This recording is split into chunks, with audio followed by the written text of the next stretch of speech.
அனைவருக்கும் வணக்கம். ஆஷாட நவராத்திரி அன்று கலசம் வைத்து வழிபாடு செய்யும் முறையை பற்றி நம்ம பார்க்கலாம்.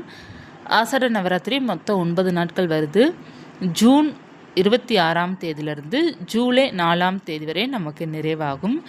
ஜூன் 26ஆம் தேதி காலையில் நீங்கள் கலசம் வைக்கலாம். வைத்துட்டு நீங்கள் வழிபாடு செய்வது ரொம்ப விசேஷமாக இருக்கும். கலசம் எப்படி வைக்கணும் அப்படின்னு ஏற்கனவே நம்ம நிறைய முறை பார்த்திங்கன்னா கலசம் வைத்து வழிபாடு செய்கின்ற பழக்கம் எல்லோருக்குமே இருக்கும். அதே போல் எளிமையான முறையில் தான் ஒன்று வாழை இலை அல்லது தாம்பூலத்தட்டை எடுத்துக்கிடணும். எடுத்துகிட்டு அதில் பச்சரிசி பரப்பிக்கோங்க. பரப்பிட்டு நீங்கள் இந்த கலசம் வைப்போம் பார்த்திங்களா, அந்த இடத்துல பார்த்திங்கன்னா நவதானியம் கோலம் போடுங்க. அதாவது வராகி அன்னைக்கு நவதானியம் கோலம் ரொம்ப சிறப்பானது. நீங்கள் நவதானிய கோலங்கிறது பார்த்தீங்கன்னா நம்ம யூடியூப்லேயோ அல்லது கூகுளே சர்ச் பண்ணாலே நமக்கு அந்த கோலத்தோட பிக்சர் நிறையா வரும். நவதானிய கோலம் அதை பார்த்து கூட நீங்கள் டெக்கரேஷன் பண்ணி நீங்கள் போட்டுக்கலாம். போட்டுட்டு நீங்கள் அதற்கு மேலே பார்த்தீங்கன்னா ஒரு தாம்பூலத்தட்டை வச்சு அதில் பச்சரிசி பரப்பிட்டு அதற்கு மேலே பித்தளை செம்பு இருக்குது பார்த்திங்கன்னா, பித்தளை செம்பு அல்லது காப்பர் செம்பு இல்லை வெள்ளி பயன்படுத்தணும். எவர் சில்வர் பயன்படுத்தக்கூடாது. எவர் சில்வரில் இரும்பு கலந்துருப்பாங்க, அதனால் நம்ம பயன்படுத்தக்கூடாது கலசத்திற்கு. இப்போ பார்த்திங்கன்னா அந்த செம்பில் பார்த்திங்கன்னா நம்ம என்னென்ன வைக்கலாம் அப்படின்னா, ஒன்று தண்ணீர் வைத்து நம்ம கலசம் வைக்கலாம். அப்படி இல்லை அப்படின்னா பச்சரிசி பரப்பி நம்ம கலசம் வைக்கலாம். இப்போ பச்சரிசியோ தண்ணியோ அது உங்களுடைய விருப்பம்தான். நீர் முக்கால் செம்பு அளவு பார்த்திங்கன்னா நீரோ அல்லது பச்சரிசியோ பரப்பிக்கோங்க. அதில் பார்த்திங்கன்னா முதல்ல மஞ்சள் வைங்க. எப்போதுமே முதல்ல மங்களகரமான மஞ்சள் வைக்கணும். அடுத்து குங்குமம், எலுமிச்சங்கண்ணி, வெற்றிலைப்பாக்கு. அடுத்து பார்த்திங்கன்னா நம்ம ஒவ்வொரு பொருளாக வைக்கணும். ஏலக்காய், இந்த மாதிரி வாசனை பொருள் இருக்குது பார்த்திங்களா, ஜாதிக்காய், இந்த மாதிரி நம்ம கிராம்பு, இந்த மாதிரி வாசனை பொருட்கள், பச்சை கற்பூரம் துண்டு, நாணயம் நிறையா போடலாம். ஒரு தங்கமோ வெள்ளியோ இந்த மாதிரி பொருள் போடலாம். போட்டு கலசத்திற்கு நம்ம ரெடி பண்ணி வைக்கணும். அடுத்து ஒரு நல்ல தேங்காய் ஒன்றை எடுத்துக்கோங்க. அந்த தேங்காய் வராகி அம்மனாக நீங்கள் நினச்சி அதில் நல்லா மஞ்சள் தடவிட்டு குங்குமம் வச்சு நீங்கள் வைக்கணும். மாவிலை வச்சு வைங்க. மாவிலை இல்லாதவங்க வெற்றிலை வச்சு வைங்க. மாவிலை கொப்பு ஒன்று ஒடிச்சு 5 இலை வைத்து நீங்கள் வைக்கலாம். இப்போ மாவிலை இல்லாதவர்கள் வெற்றிலை வைத்து நீங்கள் வைக்கலாம். இப்போ வராகி எண்ணெய் முகம் உங்களுக்கு கிடைக்குது அப்படின்னா அதை வைத்து அந்த தேங்காய்க்கு மேலே வைத்து நீங்கள் அலங்காரம் செய்துட்டு அந்த செம்புக்கு ப்ளவுஸ் பிட்டால் நீங்கள் அலங்காரம் செய்துக்கோங்க. நகை பார்த்தீங்கன்னா நீங்கள் சுவாமிக்குன்னு கலசத்திற்கு செட்டு வச்சுருக்குறீங்க அப்படின்னா அதை போட்டுக்கலாம். இல்லை வீட்டில் இருக்கிற தங்க நகை தான் இருக்குது அப்படின்னா தங்க நகையை நீங்கள் மஞ்சள் நீரில் சுத்தப்படுத்தி அந்த நகையை நீங்கள் சுவாமி கலசத்திற்கு போடலாம். நம்ம போடுற நகையை நம்ம மஞ்சள் தண்ணீரில் சுத்தப்படுத்திட்டோம் அப்படின்னா அதுக்கு தோஷம் இருக்காது, தோஷம் போயிடும் அப்படிங்கிறது சொல்லுவாங்க.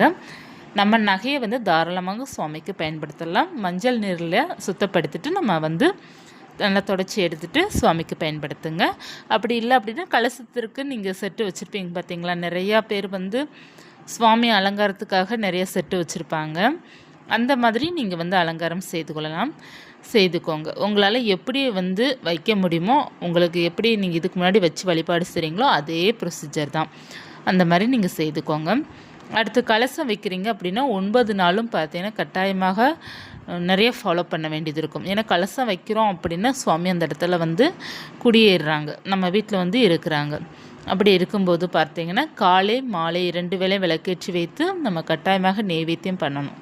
கலசம் இருக்குது அப்படின்னா கட்டாயமாக நெய்வேத்தியம் பண்ணி நம்ம வழிபாடு செய்யணும். இப்போ நான் கலசம் வைக்கலாம் அப்படின்னா நீங்கள் சுவாமி படத்தையோ சிலையோ வச்சு வழிபாடு செய்யலாம். அதுவும் இல்லை அப்படின்னா விளக்கு மட்டும் ஏற்றி வைத்து வழிபாடு செய்யலாம். கலசம் வைக்கிறீங்க அப்படின்னா வருடம் வருடம் கலசம் வைப்பது ரொம்ப ரொம்ப நல்லது. வீட்டில் செல்வாக்கும் செழிப்பும் அள்ளி கொடுப்பாங்க வராகின்னு. ஏன்னா கலசம் வைத்து வழிபாடு செய்வது ரொம்ப சிறப்பு சொல்லியிருக்கிறாங்க.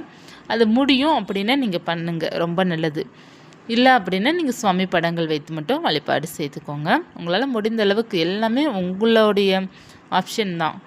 இப்போ பார்த்தீங்கன்னா உங்களுடைய சூழ்நிலை பார்த்தீங்கன்னா தெரியாது இல்லையா, அதனால் உங்களுடைய சூழ்நிலை எப்படியோ அதற்கேற்ற போல் நீங்கள் வழிபாடு செய்துக்கலாம், பூஜை செய்து கொள்ளலாம். விரதம் இருக்கணும்னா விரதம் இருந்துக்கலாம். இல்லை அப்படின்னா சும்மா பூஜை மட்டும் செய்ய முடியும்னா செய்து கொள்ளலாம். இல்லை அதுவும் முடியாது அப்படின்னா நீங்கள் மனசார மட்டும் 9 நாள் சுவாமியை வேண்டிக்கோங்க. நடுவில் நமக்கு பஞ்சமி திதி வரும் பார்த்திங்களா, பஞ்சமி திதியில் கூட நீங்கள் வழிபாடு செய்துக்கோங்க. ஆனி மாதம் வருகின்ற அந்த பஞ்சமி திதிக்கும் ஒரு பதிவு நான் கொடுத்துருக்குறேன். அந்த பதிவு கூட நீங்கள் பார்த்துக்கலாம்.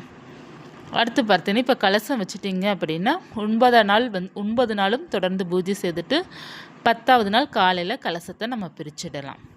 அல்லது 9ஆம் நாள் இரவு நம்ம பூஜை செய்து முடித்த பிறகு கொஞ்சம் நேரம் கழித்து நம்ம பிரிக்கலாம். 10ஆவது நாள் பிரிப்பது ரொம்ப நல்லது.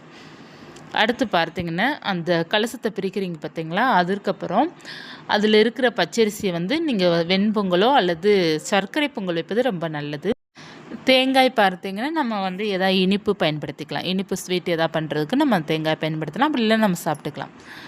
அடுத்து பார்த்திங்கன்னா நம்ம அதில் போட்டிருக்கிற ஒவ்வொரு பொருளும் இப்போ நாணயங்கள்லாம் போட்டிருக்கிறீங்க அப்படின்னா அந்த நாணயத்தை எடுத்து ஒரு துணியில் முடிச்சு போட்டு நீங்கள் பீரோவில் வச்சுருங்க பணம் வைக்கிற இடத்துல. அது கூட நம்ம கிராம்பு, இது ஜாதிக்காய், அப்புறம் பச்சை கற்பூரம் துண்டு இதெல்லாம் எடுத்து நம்ம பணம் வைக்கிற இடத்துல வைப்பது ரொம்ப ரொம்ப நல்லது. அந்த எலுமிச்சங்கனி, வெற்றிலை பாக்கெல்லாம் பார்த்தீங்கன்னா எடுத்து கால்படாத இடத்துல போற்றுவது ரொம்ப நல்லது. இப்போ வழிபாடு செய்யும்போது நெய்வேத்தியம் கட்டாயமாக வைக்கணும். தினமும் பூ வைக்கணும். பூ செவர்லி பூக்கள், மல்லிகைப்பூ, செந்தாமரை, சங்கு நிற ஊதாப்பூ, நிறைய பூக்கள் இருக்குது இல்லையா, அதில் நமக்கு எந்த பூக்கள் நமக்கு கிடைக்குதோ அந்த பூக்களெல்லாம் அலங்காரம் செய்துக்கோங்க. தினமும் காலை மாலை கட்டாயம் விளக்கேற்றுங்க. தினமும் நெய்வேத்தியம் பண்ணுங்கள். உங்களால் முடிந்த அளவுக்கு எளிமையாக வழிபாடு செய்தாலும் நல்ல பலன் உங்களுக்கு வராகினே நிச்சயமாக தருவாங்க. இப்போ நான் சொன்னதே ரொம்ப எளிமையான முறை தான் சொல்லியிருக்கிறேன்.